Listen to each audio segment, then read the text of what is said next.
Our next wonderful speaker is Stephen Poplin. Hey, Stephen Poplin is a transpersonal hypnotherapist, astrologer, author, and self-described mischief maker. You know, when we have a board meeting, when things get too heavy, you can always count on Stephen to say something to get us off the serious side and make us laugh. We're very grateful to Stephen. Always on theme and very intelligent. He's the author of Inner Journeys, Cosmic Sojourns, 2 volumes of life-transforming stories, adventures, and messages from his experience as a spiritual hypnotherapist. Focusing on philosophy and comparative religions, Stephen has studied at universities in the United States and Europe. His professional specialties are focused upon personal and social improvement through self-awareness, spiritual understanding, and internal dynamic motivation. Stephen is currently working on a book on utopia. Today, his topic is Taoism, and we're really looking forward to hearing what he's going to say. Thank you. Yay, Stephen. It's been a great weekend. Lots of inspiration and good feelings, good food, good company. Good God. Amen. May I start in the present, the 21st century. Lee Glickstein turned public speaking on its head, inside out, upside down. Any of you heard of Lee Glickstein and his cleverly titled book, Be Heard Now? Yeah, I met him maybe 30 years ago or so in California, and he was doing something called the speaking circles, and taking things again away from the typical expression in that a public speaker has to generate the energy within ourselves and give it to the audience. And he just turned it, as I said, on its head. He turned it around with his speaking circles. And so he recognized that you don't have to be an expert to do it. And of course, there are classes in that. And as maybe some of you know, public speaking is very scary to a large portion of the populace. So he turned it around. And so he says, basically, that this energy that we're talking about, the classic public speaking, you know, going out there to the audience, he said, no, it can come from the audience to you. I take it in, breathe it in, and send it back out to you. And so let's do that right now. He talked about what was called a positive, public, and authentic energy. Okay. And so here again, just imagine taking your good energies, and there's a lot of good energy here, and then sending that to me. I attune, send it back out to you. And maybe some of you may feel a little bit of a wave or that breathing energy. Lee Glickstein, positive, authentic regard. So this is a shift in perspective, a reversal of supposed truth or reality. Lao Tzu would be pleased, because I'm talking about Taoism. 2,600 years ago, there was this quiet rebel, this disinterested revolutionary. Check out these contrasting words and descriptions. He wrote the Tao Te Ching. In this book, and even in this whole idea of Taoism, I can only give you just a couple of perspectives, a couple of morsels. It's going to be impossible to really share the whole thing with you, but there's a couple of different ideas and perspectives that you'll find, I think, very interesting, because he is a paradigm breaker when you really, take it in. Paradoxes, for instance, and the meeting of opposites, classic things that we recognize today as yin-yang. Yin-yang spins in the middle of the energy of the now. It is the heartbeat of the Tao, and the Tao is all. It is life. It is the everything. And to demonstrate that, I have brought a snapshot of the Tao everything.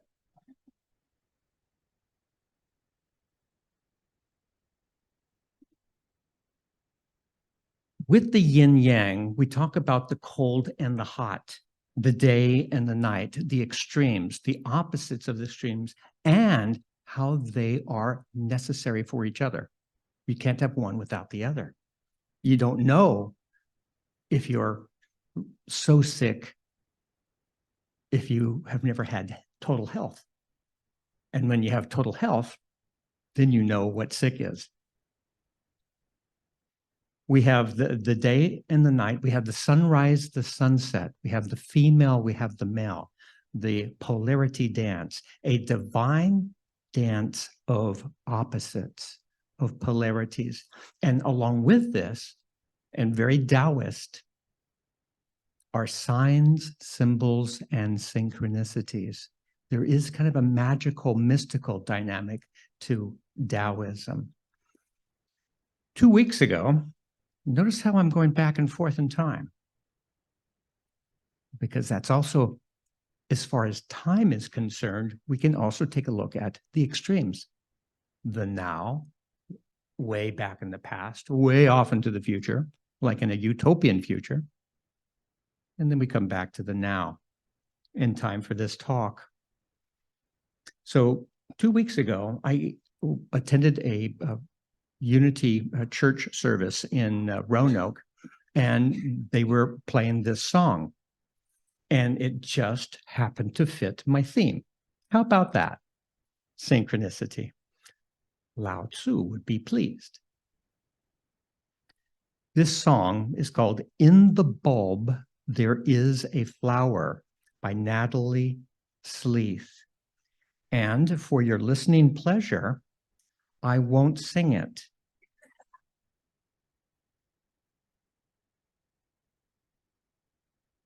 But the lyrics are really quite Taoist. And I was really very surprised that, here in a church service on a Sunday, it's like, oh, wow, a Taoist song. Okay, cool. Anyway, in the bulb, there is a flower. In the seed, an apple tree. In cocoons, a hidden promise. Butterflies will soon be free. In the cold and snow of winter, there's a spring that waits to be.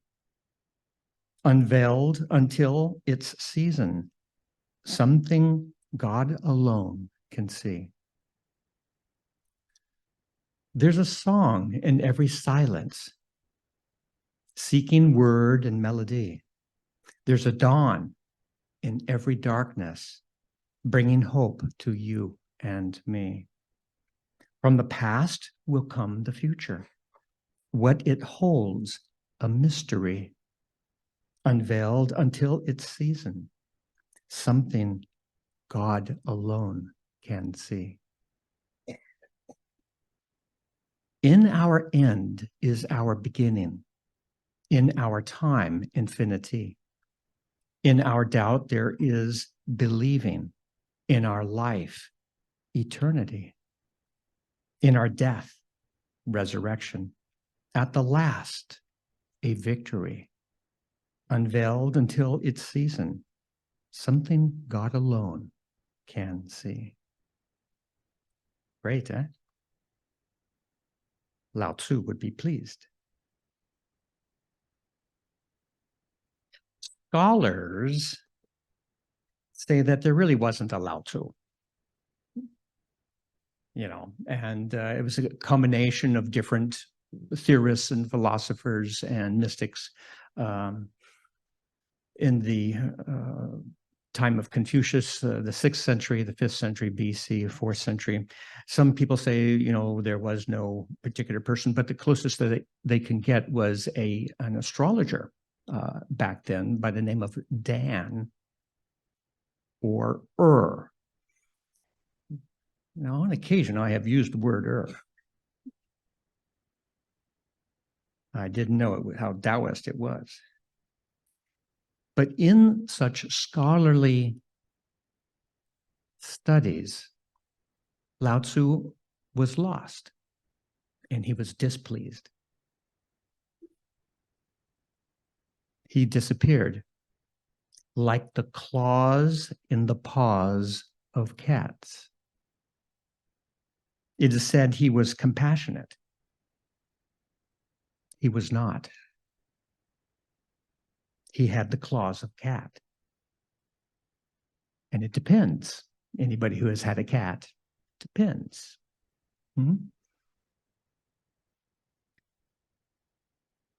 Right here, the governing ruler does not show force, he wrote. Think about the claws of a cat. And then he described, water in a stream overcomes all obstacles on its way to the ocean. Water refreshes. It flows between your fingers, striving to grasp it, to hold it. Put your fingers at the pond, it flows. But water can destroy anything in its path in a great flood. You all have seen dogs just getting out of the water, out of the pond, out of the stream, and how they just shake. And boy, I bet that feels good. Sometimes the earth shakes.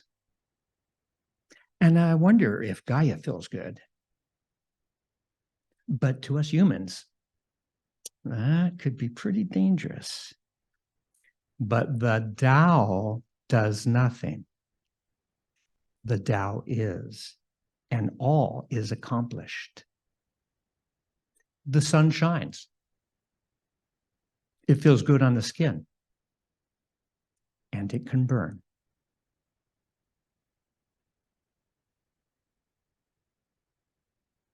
We're getting into some of the mysteries of Taoism here, and some of the contradictions and some of the paradox. It could really be a mind bender sometimes. Here, the Tao begins on chapter 1, and it begins with really this small book, the Tao Te Ching, which is the book of the virtues of the way.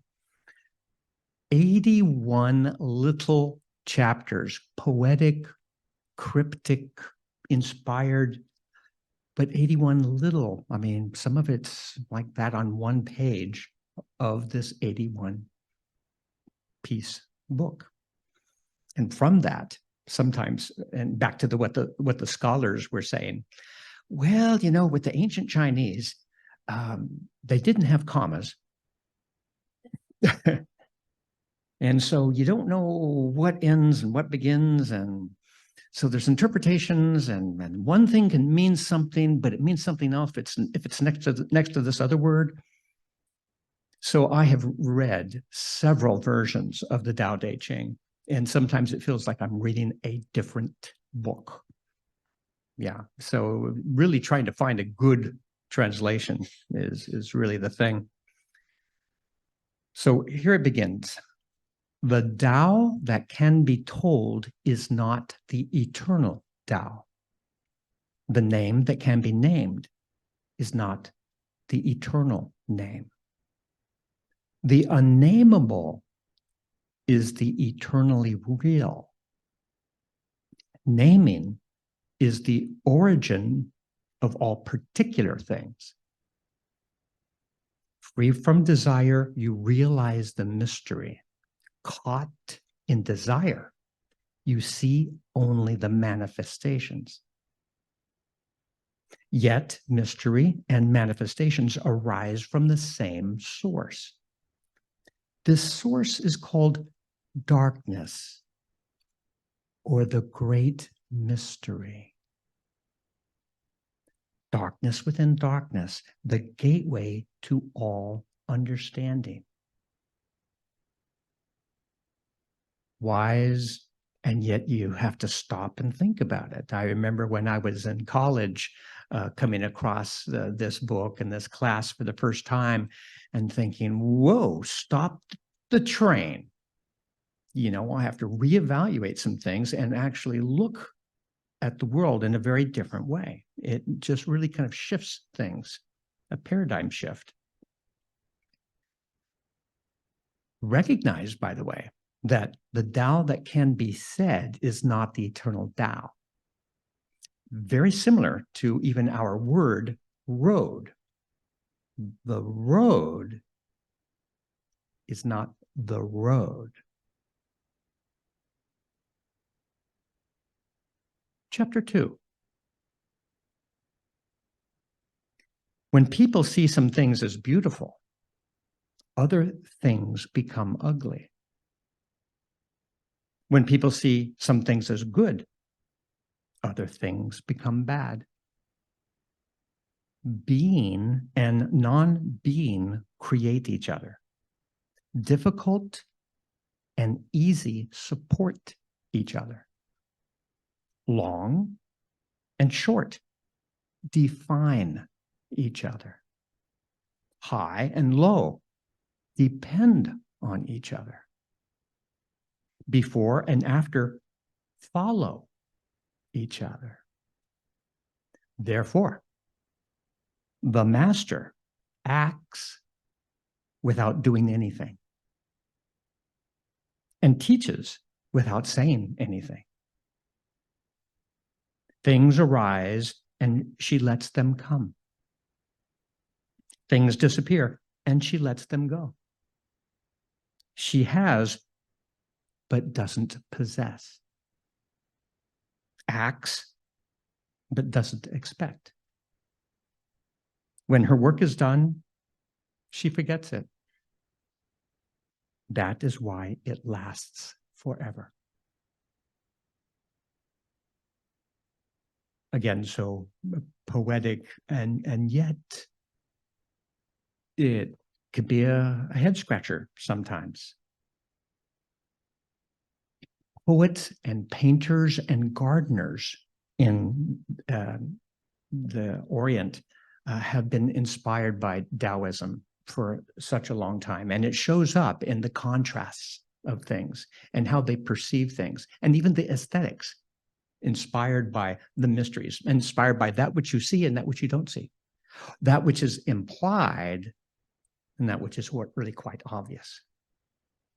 And so there's a kind of magic in all of that, which is why most Taoists today, even modern Taoists, are so open to magic and mysticism. However, a lot of them over the centuries, because remember, we're going back a long time, over the millennia, they kind of got lost a little bit in some of these mysteries and astrology and magic spells. Because like with some of this stuff, it's like, so what's happening here? You know, maybe I can manipulate that. Well, some of that can be seen even with our last demonstration with Jerry Teplitz, you know, the invisible power that can happen just like that.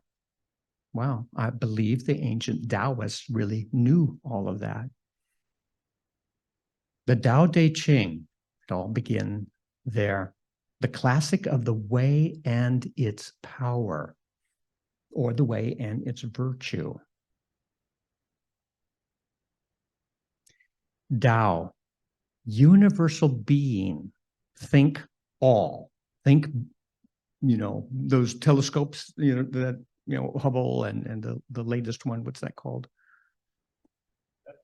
Huh? Yeah. Webb, yeah. George Webb.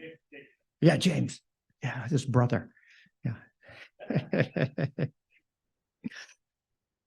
Pictures manifold of ancient light, which evidently just by that definition, it's no longer there. It's no longer lit there. It's true here now, but it's gone from there.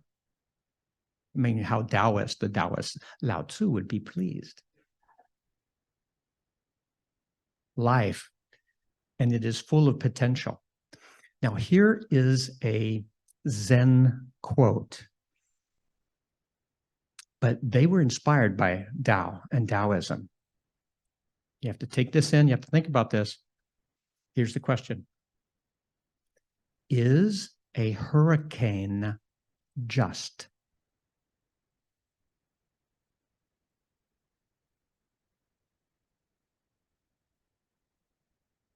I will let you ponder that.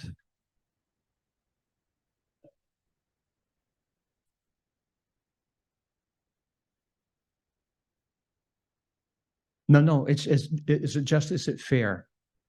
Is it good or bad? Is it just, is it, you know?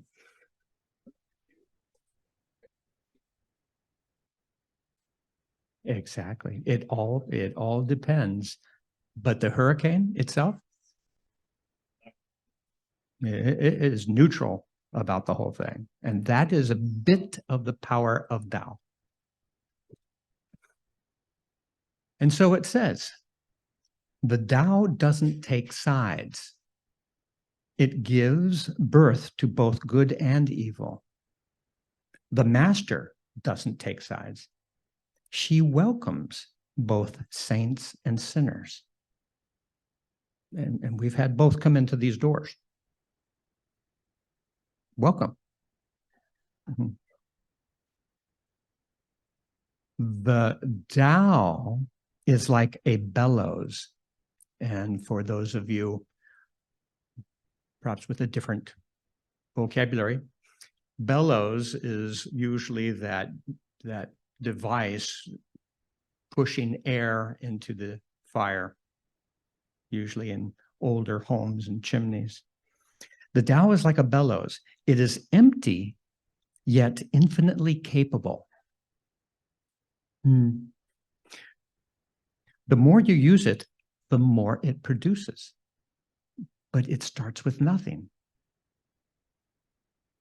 The more you talk of it, the less you understand. Hold on to the center. And here we have again that midpoint of the dance of the yin yang. The doctrine of the mean is how the Greeks would put it. Right there, balancing right there.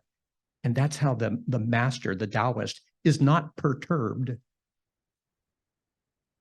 You can look at this, look at that. Okay, we have a hot day, we have a cold day. So now it's dry, now it's rainy. I am here in my Taoist center. I hold on to the center. Bruce Shelton, by opening this talk a couple of days ago, this conference, spoke of the personal over on one side, the personal religions on one side, and then the impersonal religions, or they wouldn't even use the word religion. We'll have to use the word philosophy. Impersonal philosophy on the other side. Well, Tao is over here. You know, Tao is impersonal, very much like when you think about that hurricane, or non-judgment, or don't pray to a God because it just is. It's just all of life. Taoism is impersonal. To kind of give that flavor to us here in the West, something that we have all heard, God is love. Tao would disagree. Life, or the Tao, is above love. So let's compare it to a person. I'll pretend to be a person.